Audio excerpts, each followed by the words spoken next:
Good morning, and thank you for joining us today for this webinar series. This webinar is presented by Practolytics in collaboration with Advanced MD as part of our provider education series.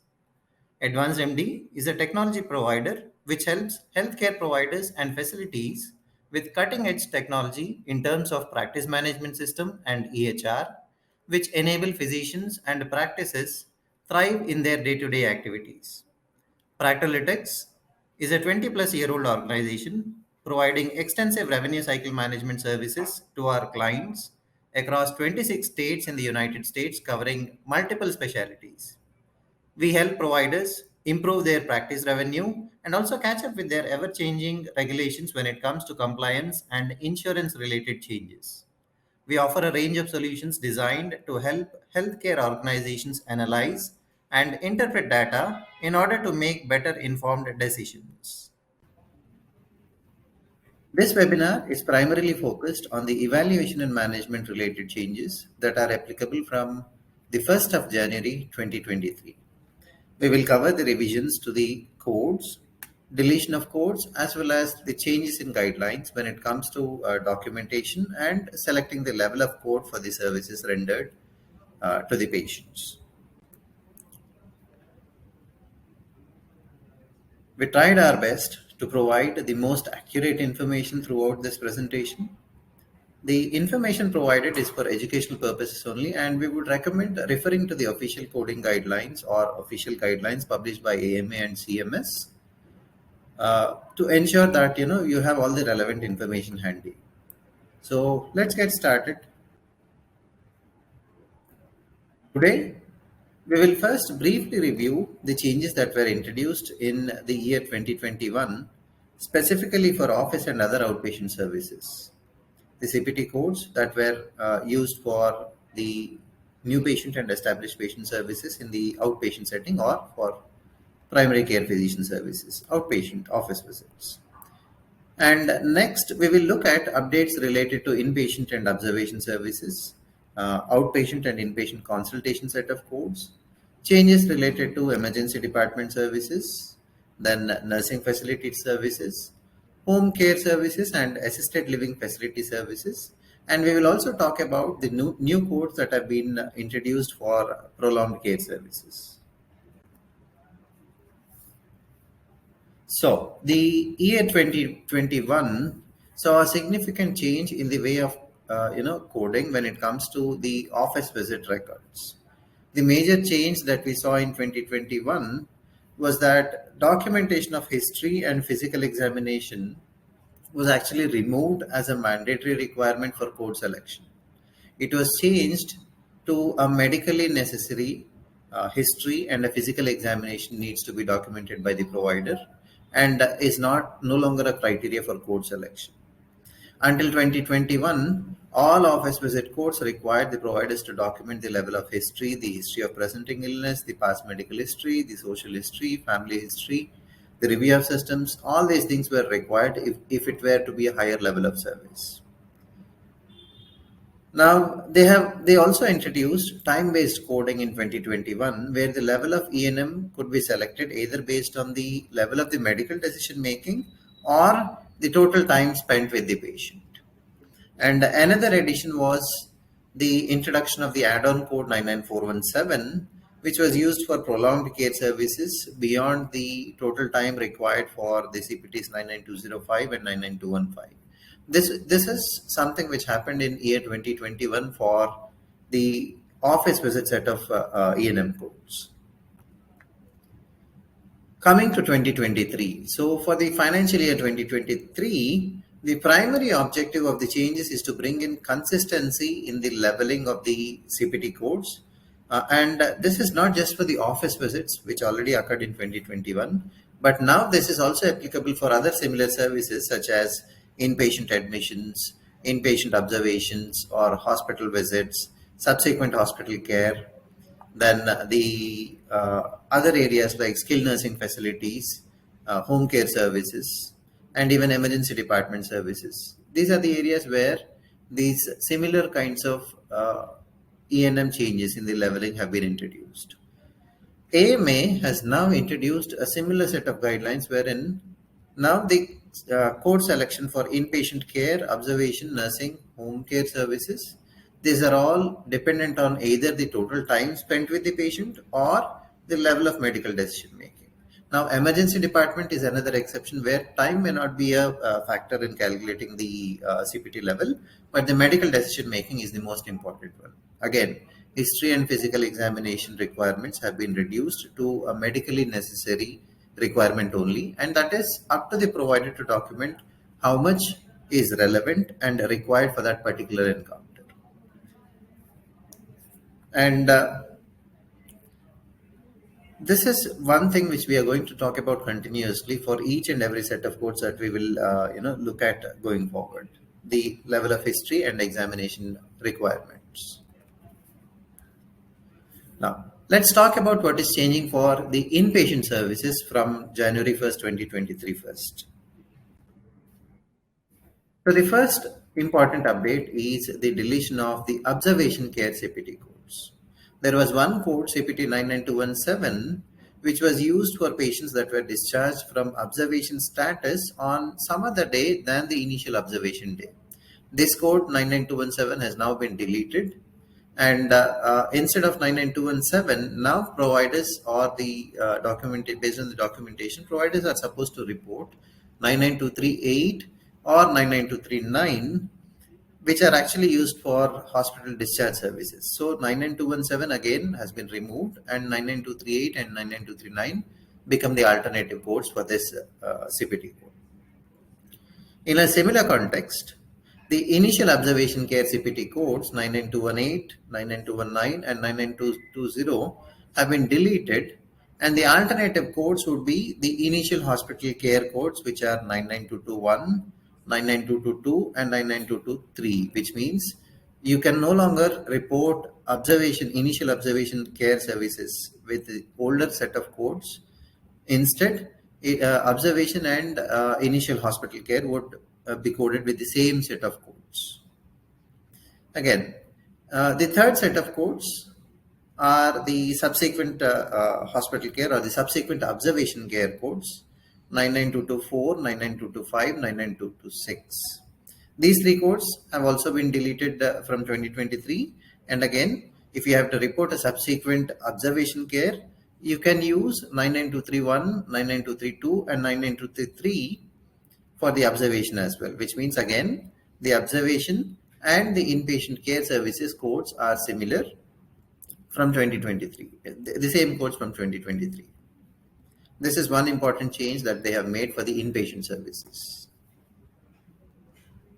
So if you ask me about a crosswalk, which code has been deleted and which code has been introduced new, then CPT 99217 has been deleted for observation care discharge. Instead, we are supposed to use 99238 or 239. Similarly, 99218 is deleted, and the crosswalk is 99221. For 99219, initial observation care, the CPT code would be 99222.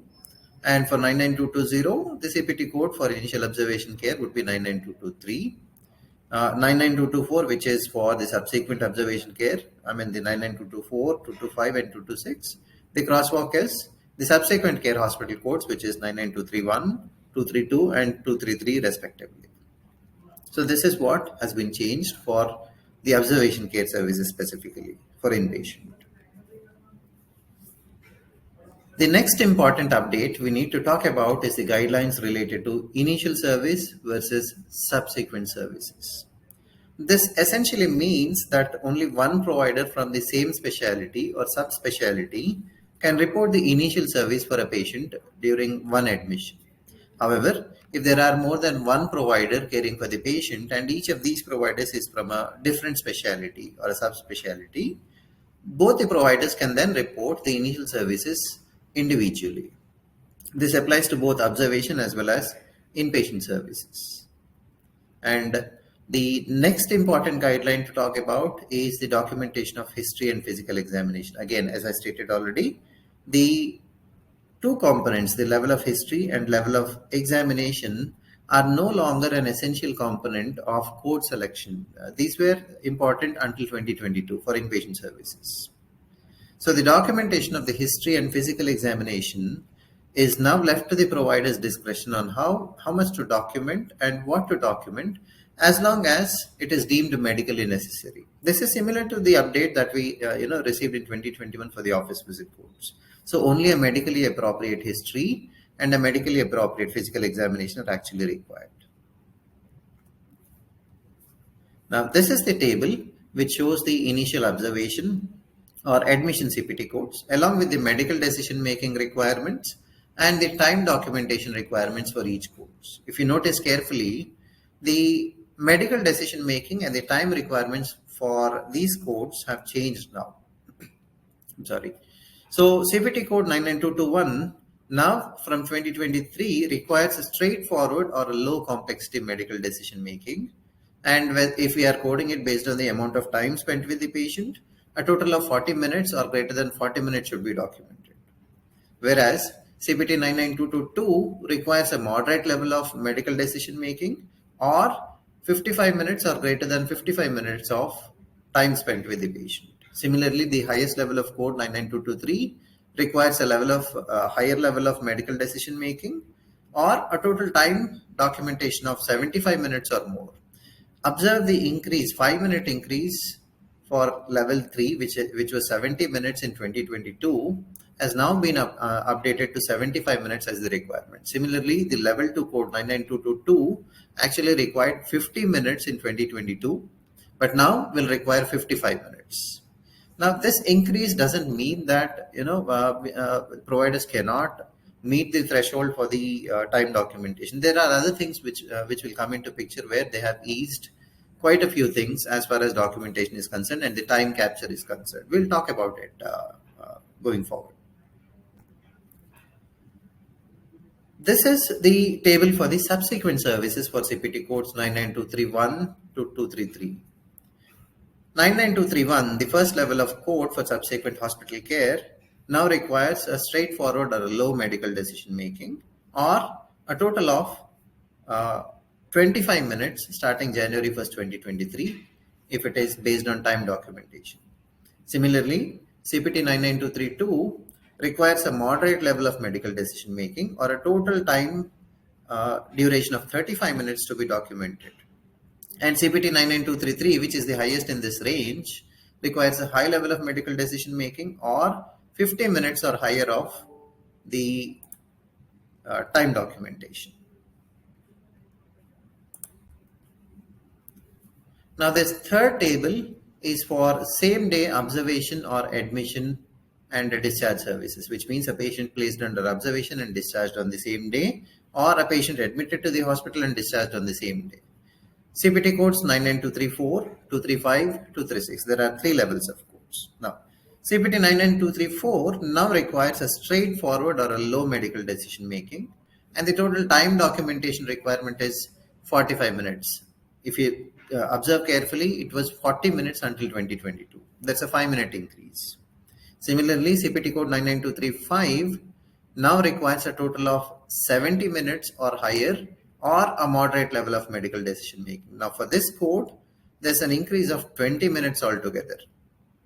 And 99236, the highest in this range, requires a high level of medical decision making or a total of 85 minutes to be documented or greater than 85 minutes to be documented if it is based on time documentation. This is for same day admission and discharge or same day observation and discharge set of codes. Now, the 8-hour rule from observation. So even though the CPT codes for observation have been deleted and merged with the inpatient CPT codes, CMS has still retained the 8-hour rule without any changes. So for example, for a patient who stays for less than 8 hours, we would usually report the CPT codes for inpatient services only, like 99221, 99222 or 99223. Now, if the patient stays for more than 8 hours but is discharged on the same calendar date, we would need to report the same day admit and discharge codes 99234, 235 or 236. This is for a patient who stays for more than 8 hours but is discharged on the same calendar date. And if the patient ends up staying more than 8 hours but the discharge spans to the next calendar date. In those cases, we would report the initial hospital services codes on the first day when the patient was brought in or placed under observation, and additionally 992238 or 99239, the discharge code on the second calendar date for the discharge services. But remember, documentation of both the services, the placement under observation or the admission or the observation, and then the discharge services should be separately documented. So this is the 8R rule that is still the same, when you go back and compare to 2022 as well. Now, that was for inpatient observation and initial hospital care. The next set of codes that have been updated in a similar context is inpatient and outpatient consultation services. There are two sets of codes, 99241 to 99245 for outpatient consultations, and 99251 to 99255 for inpatient consultations. Now, starting 2023, the consultation codes, now 99241, the first level of code for outpatient consultation, and 99251 for the first level of inpatient consultation, these two codes have been deleted. They are no longer in use from 2023. Now, the guidelines for the consultation codes have also been updated to match with the other E&M set of codes from 2023. Now, for CMS specifically, we all know that CMS does not recognize the consultation CPT codes. They are not there in the database at all. And these services should be reported with the initial and subsequent hospital care codes for inpatients and the office visit codes for the outpatient consultations. That rule doesn't change. It's still the same. Now, this is the table that shows both the outpatient and inpatient consultation codes, along with the time documentation requirements and the medical decision-making requirements for each CPT code. These are similar to what we discussed about the inpatient services, the level of medical decision-making and the time documentation requirements. The next area where there are changes in 2023. This is the emergency department services. And again, these are also similar kinds of changes that they have made to make sure that all the E&M set of codes that we are talking about align to the same pattern that was done in 2021. The level of history and examination requirements have been reduced and the time documentations have been changed. Now, specifically for emergency department services. So, for emergency department services, the description for the first level of code, which is CPT 99281, has been changed or updated. This is similar to the CPT code 99221, which is used for outpatient visits, where only a nurse practitioner might have seen the patient, or the office staff might have done some basic services to the patient, where the provider has not actually seen the patient. Wherever the provider's involvement is not there, we used to report those outpatient services with the CPT code 99221, which does not have any sort of a requirement for the level of history, level of exam, or even to a larger extent the medical decision making. Now, in similar context, the CPT code 99281, the description has now been changed, stating that it may not require a qualified healthcare professional to perform the services. And as I said, even for emergency department services, the 99281 to 285 set of codes, the level of history and level of physical examination documentation is no longer a requirement for code selection. The provider's discretion is what they are talking about, which means if the provider deems necessary that something needs to be documented related to the patient's chief complaint or presenting complaint, those information should be documented and not anything else more than that. Because if we are talking about the level of physical examination specifically, most of the providers, once they got used to the EHR template kind of a scenario, all the systems have, were captured one after the other, like, a neurological negative, gastrointestinal negative, or something positive they used to document. So they used to capture all the organ systems one after the other, and then say, even if that was not really relevant to the patient's admission or the presenting complaint, they used to capture all that information. Now that requirement has been reduced to only a medically necessary requirement. That's where most of the provider burden will come, reduce as far as the documentation is concerned. Now, another important update for emergency department services, specifically related to critical care services. Previously, until 2022, whenever a patient received critical care services and also emergency department services on the same date of service by the same provider, only the highest level of service, for the most part, critical care services were reported, and the emergency department services, which were maybe performed at a different time during the day, were not reported separately. Now, this has been updated, and now, if an ED physician performs a routine emergency department service, and then during the day or some other time, if the patient also received critical care, the emergency department care and also the critical care services can be reported separately. They not overlap. That's something which will be allowed from 2023 onwards. This is specifically for emergency department services. Now, this is the table which shows the CPT codes along with the medical decision making requirements for CPTs 99281 to 99285. As I said, 99281 does not require the ED physician to see the patient face to face. Okay. And again, another important thing that you will need to remember is the CPT codes for emergency department services 99281 to 285. These codes still cannot be coded based on the amount of time spent with the patient. Time is not a factor in selecting these codes. Unlike the other codes for initial hospital care or the observation care or the subsequent hospital care services, where even time can be used for coding the services, ED services still do not come into that scenario, and we cannot use time as the factor that decides the overall code level selection. This is for emergency department services. The next set of coding updates are for nursing facility services, which are similar to the inpatient and ED services. So, similar to the other set of codes for observation and inpatient codes, documentation of history and physical examination are no longer a criteria for leveling the E&M codes for nursing facility services. One important guideline, updated specific to these codes is the addition of multiple comorbidities that require intensive management of the nursing home patient, which would allow us to select the higher level CPT codes. If such conditions were addressed by the provider. So the basic point is, if a patient has multiple comorbidities that are being managed by the treating provider, those comorbidities can all be captured for code selection on the higher side if they are being managed actively. Okay, and also for CPT 99318, this is the code which was used for annual nursing facility assessment. This code has now been deleted starting 2023 and is no longer a requirement.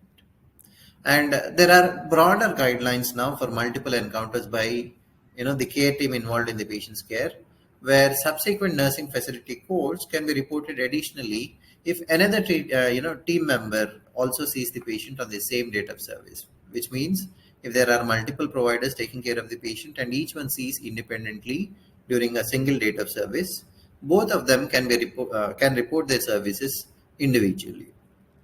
They wouldn't be bundled together. That's what I mean to say.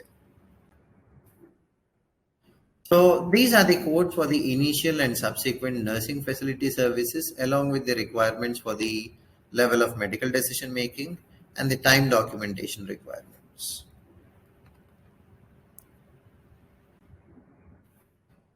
The last set of E&M codes that have been updated are for home care services. Now, from 2023, skilled nursing facility, the assisted living facility services are also clubbed together with the home or residential services codes. So 99343. So first thing we need to talk about as part of the home or assisted living services, CPT 99343, which was a level 3 code for home services, has now been deleted, and there are only 4 codes now instead of the usual 5 for the new patient services. And another important update, for home services is for patients who are under the care of an assisted living facility. We used to have separate set of codes until 2022 for assisted living facility patients. CPTs 99324 to 99328 for new patients were used for assisted living facilities, and CPTs 99334 to 99337 were used for established patient, for the boarding home patients or the domiciliary or rest home patients, the assisted living facilities.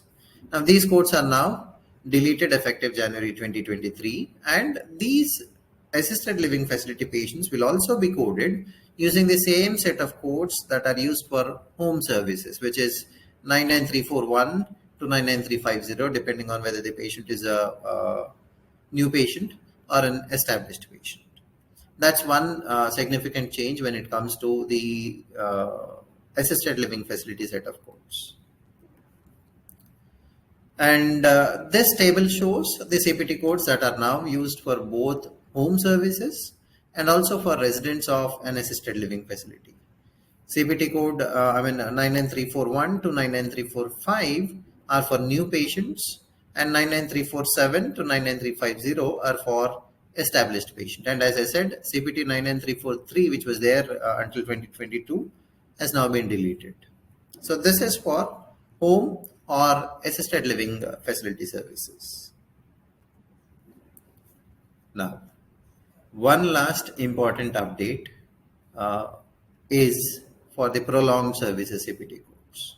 We all know, wherever there was documentation of time, and once we code the highest level of code in that particular range of CPT codes, depending on the service, the additional time documented by the provider was captured by the prolonged care services. Now, this was there for office visits, and the add-on code 99417 is being used for the additional time along with CPT 99205 or 99215, depending on whether it's a new patient or an established patient. So 99417 was only for outpatient or office visits. Now, starting 2023, prolonged services codes. Okay, so right now until 2022, we have 99354, 354, 355, 356, and 357 that are used, for prolonged care services. Now, these codes have been deleted. The new code from AMA is the add-on code 99418, which can be used for the additional time documented by the provider. And this code should be used along with CPT 99223 for initial observation care services and initial hospital care services. Okay, so for 99223 only. And 99233 for subsequent observation care or hospital care. The add-on code will be applicable only to 99223 if it is a subsequent observation or inpatient care. And there is another code which is same day observation and observation or admit and discharge services on the same day, 99236, which is the highest in the range. This 99418 should be used along with this code. So basically 99418 should be used only with 99223, 99233 or 99236, depending on the type of service that is rendered to the patient. Now, this is from AMA. In a similar context, CMS has actually established a separate set of G codes that can be used instead of the 99418. The new prolonged care codes from CMS are G2212, which is used for outpatient services prolonged care, and code G0316. This is for inpatient care or observation care wherever there is additional time documented or prolonged care services performed. And the G code G0317, which should be used for nursing facility or assisted living facility patients for prolonged care. And G0317 is for nursing facility patients, and G0318 is for assisted living patients. And these four codes are for the additional time spent by the provider beyond the time required by the highest level of code in that particular range. Again, these codes, G codes, are also applicable for Medicare patients, and these are only reported along with either 992 99223 or 99233 or 99236, and also the nursing facility services codes. So this is what has changed when it comes to the prolonged care codes starting 2023. This is the table from the AMA, which can be used for the calculation for the new prolonged care CPT codes that are reported based on the overall time documented by the provider on the date of service. And as I stated earlier, remember, these prolonged care services codes can only be reported after the time threshold for the highest code or the highest level of CPT in that particular code range should be exceeded. Okay, so once you move beyond the threshold requirement for the highest level of code, you can start using these prolonged care services codes.